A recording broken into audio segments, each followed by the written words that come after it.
ছাত্রদলের রাজনীতি থেকে শুরু করে এখন বিএনপির রাজনীতি করি।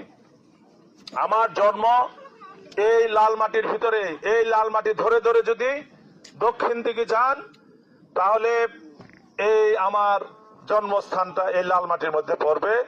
সেটা হলো এই গুইলার পাহাড়। তো নাম শুনছেন নাকি শোনেন নাই? ওইটুকুর আবার গুইলার পাহাড় বলে। বাংলাদেশের জাতীয় সংসদ ইলেকশন হবে এবং সেই নির্বাচনে এদেশের মানুষ ধানের শীষকে ভোট দেওয়ার জন্য অপেক্ষা করছে অধীর আগ্রহে। আর মধুপুরের মানুষের অবস্থা তো আপনারা জানেন। আমাদের এই যে নেতৃবৃন্দ আছে, আমি নাম বলতে পারলাম না কারণ ধনবাড়ি যায়